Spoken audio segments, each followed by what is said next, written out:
Welcome back to Total Shock Fiction. I'm your host, and Pandit Cole, aka Dr. Shock, the Doctor of Shocks, the most shocking scumbag journalist on the planet. I would like to introduce you to the new show. It looks exactly like Creator Serial Podcast, doesn't it? That's because it's my room. Looks the same. So, I'm going to be making a little bit of a pivot here on the channel. Excuse me.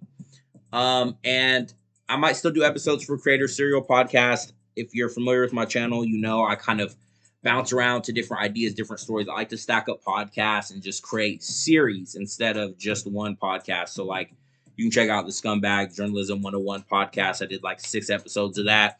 I've done a bunch of Creator Serial podcast stuff. But really what I would like to do is kind of point everything in the same direction. So we're kind of just tuning into the same show per broadcast, right? So I would like to introduce you to episode 1 of The Shock Factory. I have adopted the moniker of Dr. Shock because I am a doctor of gonzo journalism. And I originally was Mr. Shock and then ultimately became Dr. Shock. My pen name is N Pandit Cole. I know that's hard for people. So honestly, you could just call me Mr. Total Shock Fiction if you want. I'm a author of horror fiction, dark fantasy, myth punk, black fantasy. And I'm also a horror critic, journalist, media literacy expert, and filmologist. I think that's a term. If it's not one, it should be, and I just made it up. My background is primarily in cinema, specifically horror cinema, classic 80s slasher, all the way back to strange cinema, film noir, B movies, pretty much anything with monsters I love. Grew up on Power Rangers, grew up on superhero cartoons. 90s nostalgia. I'm a millennial. I was born in 95, so the last batch of millennials. If you're born in 96 through 2000, you can claim zillennial if you want, but you're basically a Gen Z. Because millennial starts like 82, so 95 really is the cutoff year for millennials. I've met a few 96 kids who I almost thought were 95ers, but they were 96 kids. So you're Gen Z. But in today's episode, I would like to talk about the backlash from Evil Dead Burn. Evil Dead Burn has sparked tons of backlash online from horror fans. I've made a number of posts about this. I made a number of shorts about it. I made a number of videos about it. I wrote 2 articles about the backlash for Evil Dead Burn. So I want to dive more into that, give you guys some more updates. We also have a lot of horror news that's floating around right now. I'm going to try to do this without looking at my notes. I have a bunch of notes in my phone, but we'll see. So Evil Dead Burn. It's one of the best Evil Dead entries we've ever gotten. I didn't see Evil Dead 2013 in theaters back when it came out. I wasn't even an Evil Dead fan yet at that point. I did review Ash vs. Evil Dead Season 1, Episode 1 when the show premiered for my college newspaper, which was published into print. And then when Evil Dead Rise came out, I, of course, went and saw it in theaters. Had a great time. Enjoyed it. Evil Dead Burn is one of the best movie theater experiences I've ever had in my life. Especially as a horror fan. It's one of the best experiences I've ever had. The opposite of what happened when I sat down to watch Halloween Kills, which I immediately hated within 10 minutes. I also just did my Summerween Selections Halloween ranking for all of the different Halloweens. Shout out to Lost River Drive-In. I've been watching a bunch of his videos, and he makes a lot of Halloween content, and he did a ranking of all of the Halloween movies. So that is why I ended up doing mine. So shout out to him. I've been going deep diving. Side note, tangent. I've been deep diving in the horror community on YouTube. Something I think I've kind of neglected in recent days is just how much of a horror fan I am. And I think it's just something I kind of overlook because I'm so used to it. Like, I have literally the Crystal Lake sign on my wall. I have this other wall piece where it's every incarnation of Jason's mask. Honestly, I'm not gonna pull it down off the wall because I don't want to do all that.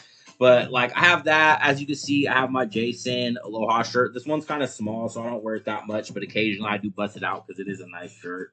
Um, if I gotta if I gotta look nice, I'll wear this Jason Aloha shirt is me looking nice. I'm also gonna start wearing this beanie because I don't know. I kind of want to have at least some kind of a little trademark when I'm signing on and off. Maybe I'll get some more horror themed beanies or hats or merch. But I think I'm gonna wear this beanie. My hair, usually I just have my hair all crazy because I don't give a fuck. I'm Mr. Shock, so my shit be all high voltage and shit like that. But yeah, so Evil Dead Burn. So what's hilarious about Evil Dead Burn, which I said this on one of my shorts I posted, it's getting the reaction of the Evil Dead 1981 when it came out, which I think is glorious. It's glorious. At first, I was upset. I was irritated. I was mad. I was like, why don't they get it? It's so fucking good. Why don't they fucking get it? But the reality is, it stayed true to the true, authentic spirit of Evil Dead. I've seen horror fans making the most outlandish claims about this movie. I think it's a defense mechanism. I think they don't want to admit that it was too shocking for them because they consider themselves horror fans. So for them to come out and, say vehemently, I hate this movie, they don't want to feel like they're wimping out or that, they don't want their horror fandom to be called into question. But I'm calling it into question. You guys aren't real horror fans. No. I don't want to be that harsh. I mean, I've been pretty harsh. I've straight up been saying, if you don't like Evil Dead, burn your NPC. Like, I've straight up been saying this shit. But I know everyone has different tastes. And I think this is illuminating a number of things. So first off, the biggest criticism of the movie is it's too brutal. It has too much blood and too much gore. Now, I do want to say, this is not the bloodiest Evil Dead movie. A lot of people keep saying that. This is the bloodiest Evil Dead movie. Sebastian Vanacek said himself, it may not be the bloodiest Evil Dead movie, but I want it to be the most intense. Okay? This is not the bloodiest Evil Dead movie. If you watch Evil Dead 1 has blood shooting out of the wall, blasting Ash Williams with it. Evil Dead 2 has the scene where the hillbilly dude gets pulled down into the cellar and Ted Raimi as the witch eats him, as Henrietta eats him, and the blood is just gushing out everywhere.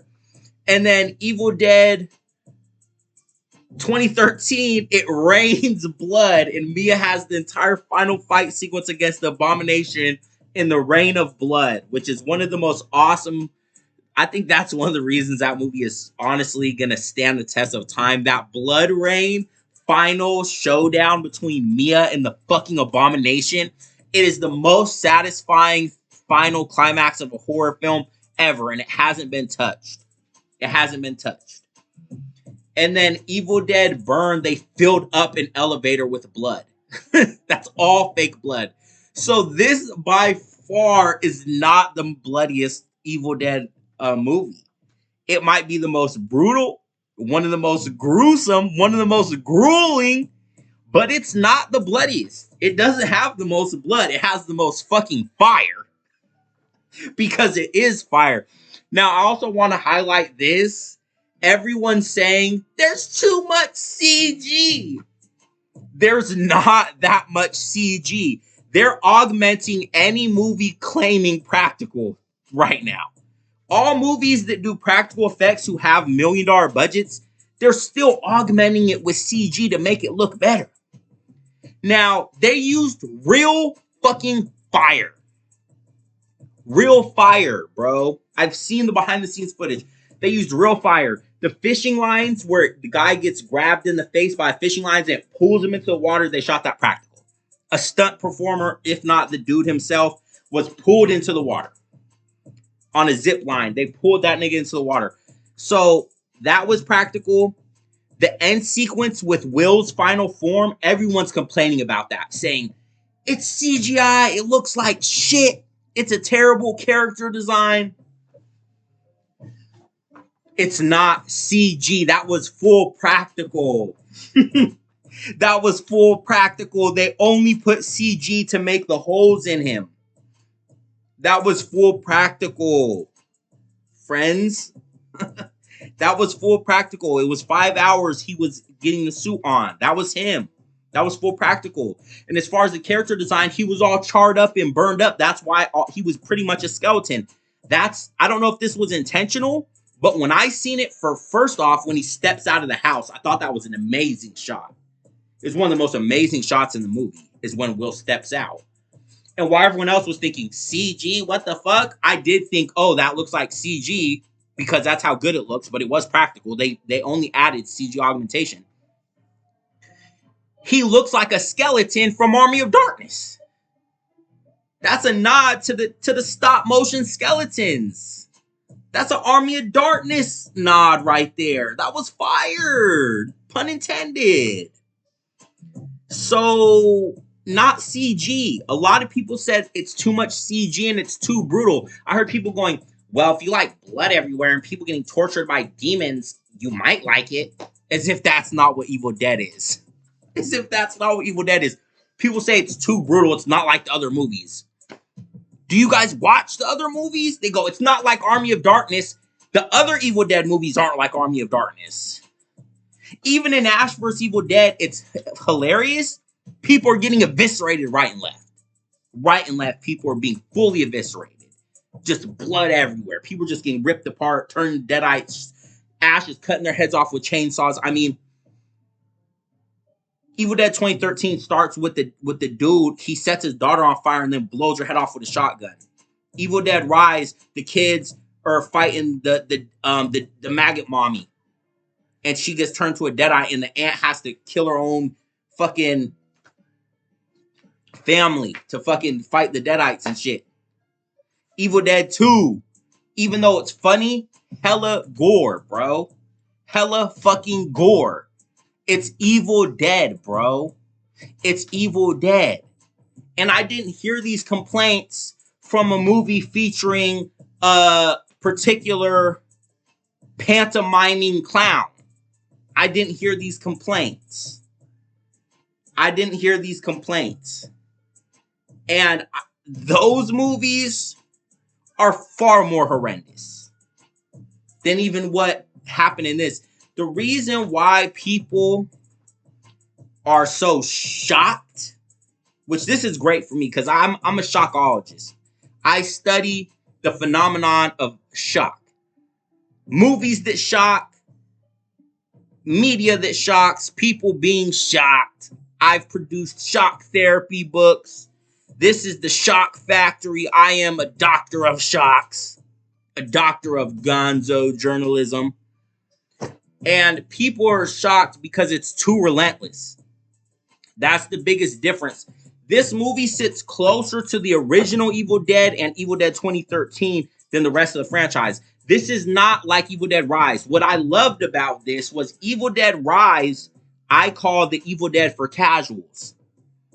It was still brutal, but it was a step down in how brutal it was. It was brutal in a different way. Because they made it about the kids, it's different. You can only do so much and go so far when it's a movie about kids. I call it the Glumhouse treatment. They gave Evil Dead Rise the Glumhouse treatment, which worked. It actually worked. I gotta tip my beanie to fucking Lee Cronin because it worked. It's a good movie.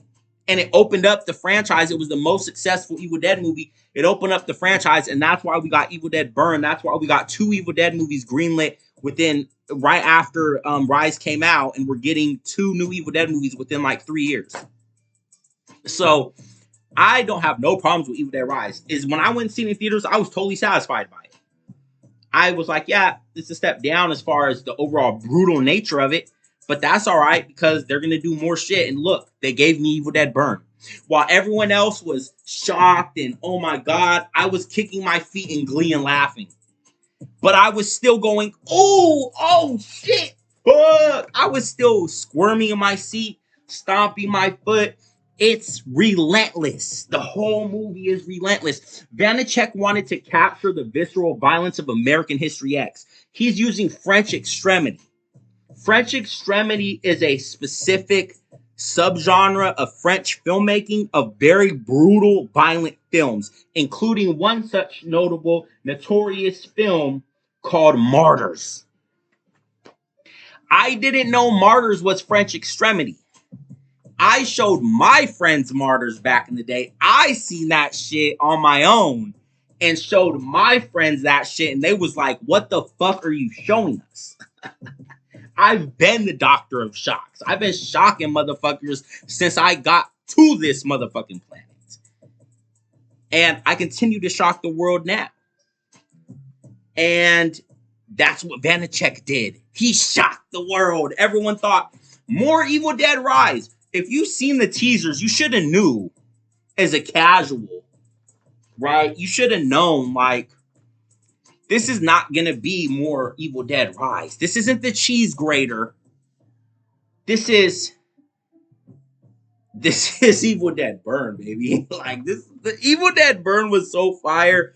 It was so fire. I'm not even going to see it again in theaters because I don't want to have more than one theater experience. I only want that one time because it was so perfect. Other movies I've gone to see more than once. I don't think I'm going to go again and not feel the same.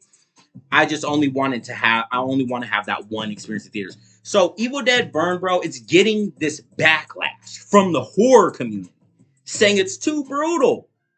It's because the horror community has been conditioned with PG-13 jump scare flicks. Though that's what you guys think horror is. Get Out is not a horror movie. It's not a horror movie. It's a suspense thriller. It's closer to an Alfred Hitchcock movie than horror. It's not horror. It's not genre horror cinema. It's not Friday the 13th. It's not a slasher movie. It's not Evil Dead. It's not Return of the Living Dead. Those, to me, that's real horror. Genre horror cinema. Fright Night, Ginger Snaps, like, that's genre horror cinema. Genre horror cinema ended when Evil Dead 2013 came out. And the only real genre horror cinema these days is coming from legacy franchises. I don't even watch modern horror. I haven't seen Obsession. I haven't seen Backrooms. I don't even have any interest in those movies at all. I don't watch modern horror. If it's not a legacy franchise, it doesn't even hit my radar. I don't even give a fuck what it is. I don't watch modern horror. I only watch real genre horror cinema, whether it's the remake era shit from the 2000s, the shit from the 80s, or older shit from the 70s, like the Gargoyles made for TV movie, which is incredible. Do yourself a favor and start watching made for TV movies. Made for TV movies were the shit. I just watched one called Stalking Laura, starring Brooke Shields in 93. It's about the first guy who he shot up his fucking office. He stalked this woman he worked with, and they created the anti-stalking laws because of him. And the dude who in the movie's a total creeper, and it was a great movie. They used to make great movies for made for TV. Kolchak the Night Stalker and Kolchak the Night Strangler, those are classics, especially the first one, but the second one too. Kolchak the Night Stalker is why the guy who made X-Files made X-Files. So there's a lot of classic made-for-TV flicks. I'm particular to the 70s ones like Gargoyles and Kolchak the Night Stalker. But there's tons of these movies. They used to make these on TV every week. They got TV movies of the week coming out. So I'm digging through the bins of YouTube for these old school movies because this modern shit they're making, you only get a Sinners once a year. You only get Evil Dead Burn once a year. Shit, you only get Evil Dead Burn once a fucking decade. Once a motherfucking decade, you get an Evil Dead Burn, bruh. You might be lucky if you get a Sinners once every 5 or 6 years. Shit, that's a once in a decade too. So people think they're horror fans because horror is mainstream, which I'm okay with. I'm glad horror is mainstream because that's why they're spending 20 million on a fucking Evil Dead Burn movie. And it's fucking incredible. Horror is mainstream, so people think they love horror and they don't really. They don't really. Scream 7 is terrible. Yes, it is. I tried to watch it. I wasn't going to try to watch it. I tried to watch it. I didn't finish it. I turned it off. It was absolutely fucking terrible. It is shit. It is shit. It is 100 times worse than Scream 5. Scream 5 is the worst in the franchise, but it was very necessary, and it gave us Scream 6, which I say is third best in the franchise. The core 4 were a solid-ass group of characters, and they did Scream 7 wrong. I will not be supporting Scream 8. I will not be supporting Scream 8 because they wasted my time and didn't value me as a fan. See a Scream Ghostface shirt? I wear this motherfucking shirt damn near every motherfucking day. I love slashers. I love all the icons from Jason to Michael to Ghostface. Freddy's not my favorite, but I still love Freddy Krueger. I mean, Robert Englund is a total icon, god of horror. But yeah, so the Evil Dead Burn Backlash. Evil Dead, when it came out, it was considered the most brutal, gruesome film. People were like, who are these maniacs that made this? It wasn't looked at as funny. And the first movie really isn't funny. It's unintentionally funny because of the limitations of what they had available, and just the campiness of it can be funny. But it's brutal. It's grueling. The whole movie. That's why I love Evil Dead 1. And that's why Fede Alvarez, he replicated that. That's why Vanacek, he replicated that. I would say Evil Dead Rise leaned funnier. It leaned more Evil Dead 2. And I think that's why people really resonated with it. Because it leaned Evil Dead 2, but it was still overtly dark and brutal on the surface.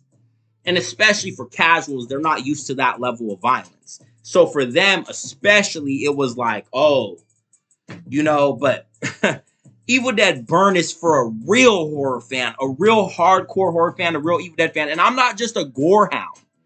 I love real crafted stories, horror movies that craft a strong story, that do dope, incredible shit. I like the action aspect of survival horror. I'm a Resident Evil fanatic. I'm playing Resident Evil 6 right now, which honestly, I think is a little underrated. People hate Resident Evil 6. I don't think it's that bad. I think the Leon S. Kennedy campaign was fine. I enjoyed the fuck out of it. I like how in Resident Evil 6, you can melee niggas with kung fu kicks and shit. That shit was fun as fuck. I like that shit.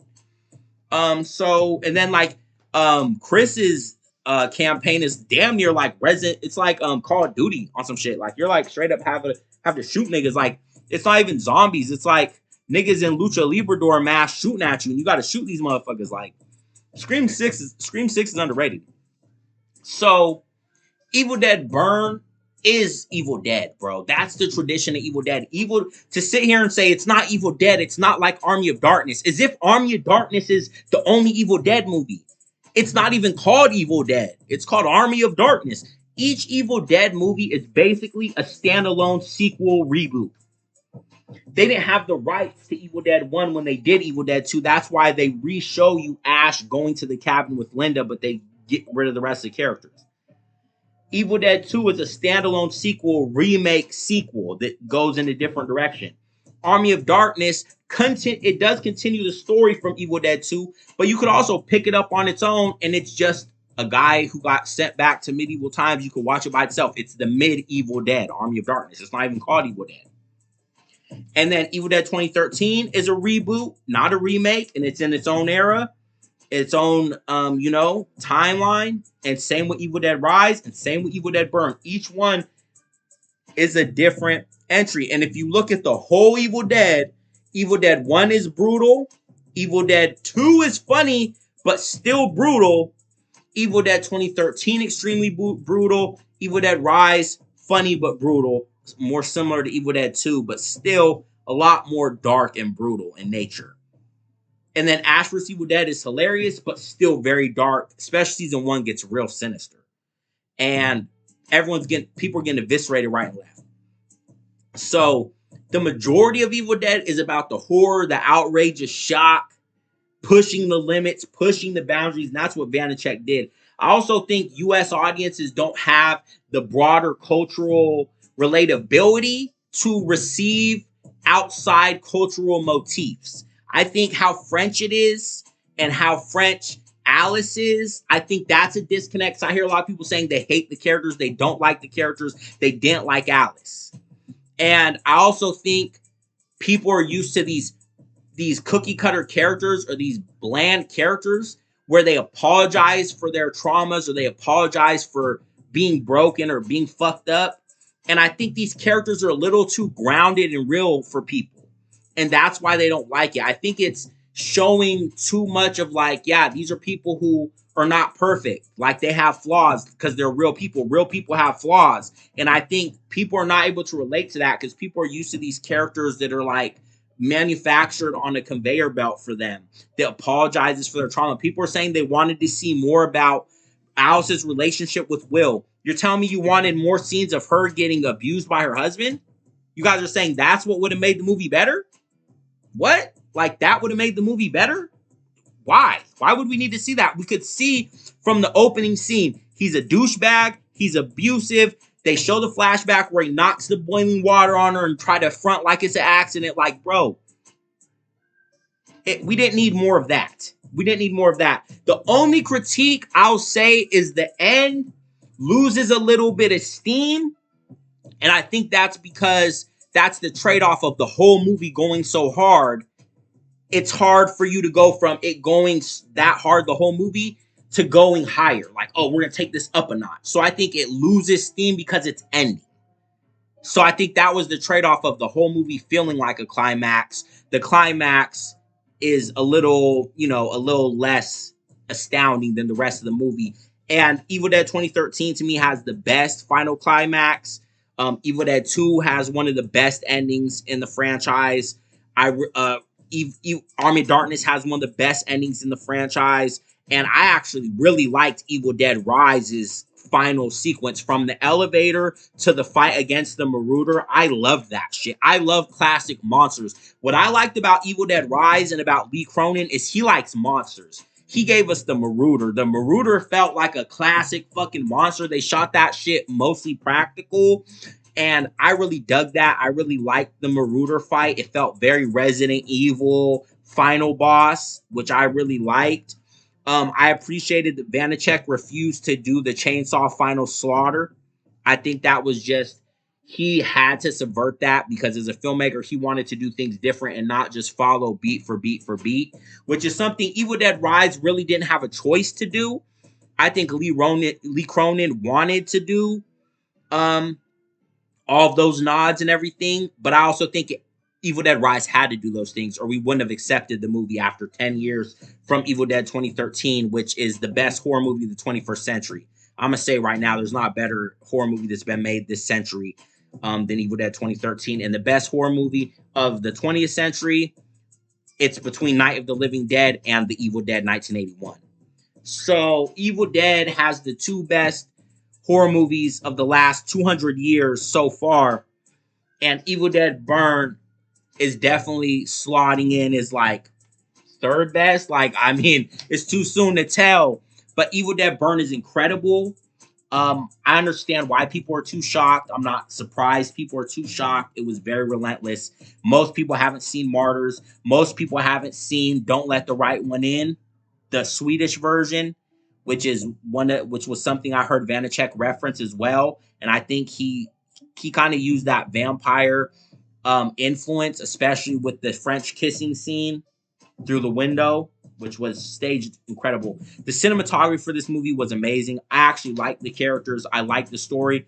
The Lovecraftian angle of how they included the Circle of the Wise Men and the Lovecraftian nature of how Lovecraft stories have researchers investigating the occult and finding cosmic horrors and then going insane.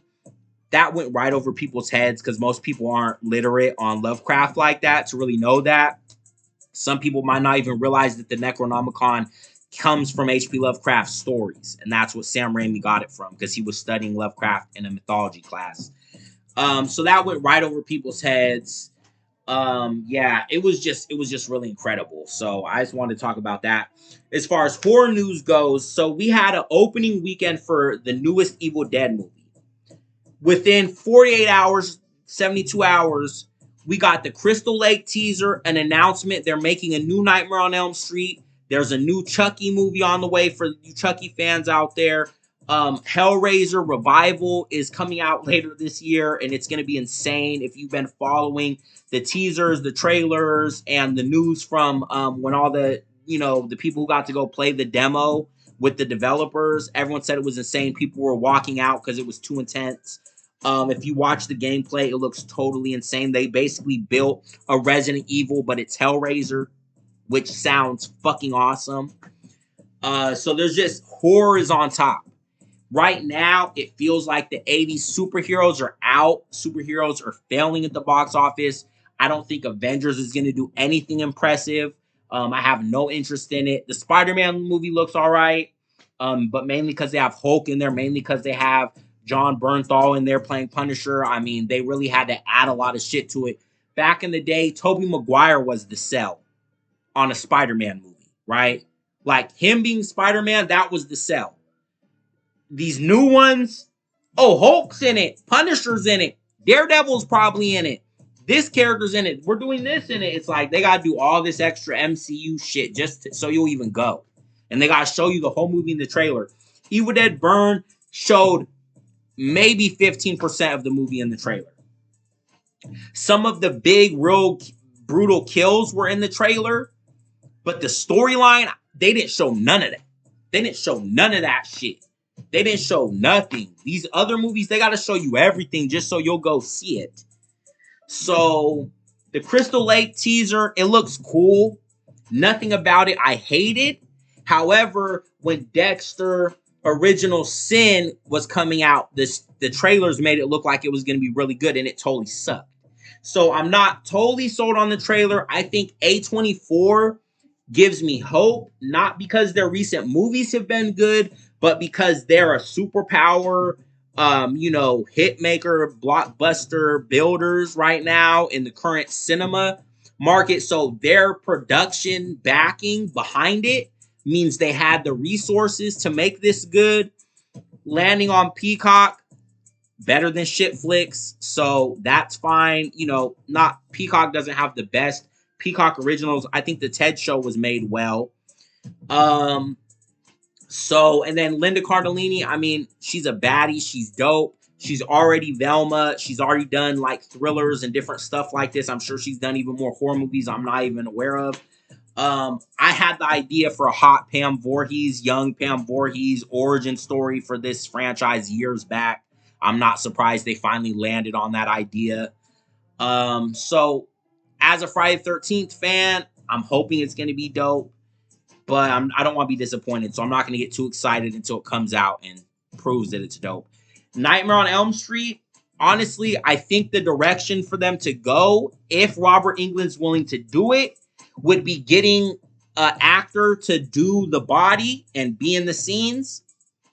Not Jackie Earle Haley, only because the remake, everyone hated it so much. I think they need someone new, even though I think he did a good job as far as the Freddy stuff. Getting someone new who really captures that classic Freddy from Nightmare on Elm Street 1, like the scene where he chases Nancy down that alley and it's in the shadows and you see the silhouette of him and he's going like this. Capturing that, and if Robert Englund's willing to do it, letting him dub over the voice. I think that's the best way to go, honestly. I think it's the best way to go. It's the reason why Chucky has continued to thrive, because Brad Dourif is, the voice of Chucky, and because he's the doll, he can always do it. So I think that would be the way to go for the new Freddy movie, because finding someone that's going to be able to take Freddy somewhere even worth watching compared to Robert Englund, it's going to be very difficult. Freddy Krueger isn't like Michael Myers or Jason, where you can put a different stunt guy behind the mask. That was the genius of the slasher movies. If you get a guy who can bring the posture to it, and every actor has a different style, you can succeed 100 different ways. There's many different Jasons. Kane Hodder stands out specifically, but there's many different Jasons who do it differently. Same with Michael Myers. Now with Freddy, because he talks, because it's his face, because it's Robert Englund's personality and charisma, you can't replicate that. Same with Doug Bradley with Pinhead. You can't replicate it. You have to do something drastically different, which I think the remake succeeded at doing. So if you do something drastically different that has its own gravitas, you can pull it off. But you got to find the right person to do it. So that's going to be hard for them to do with Freddy. Because Freddy's a very specific kind of character. You've seen how they tried it with the remake. Failed miserably. Failed miserably.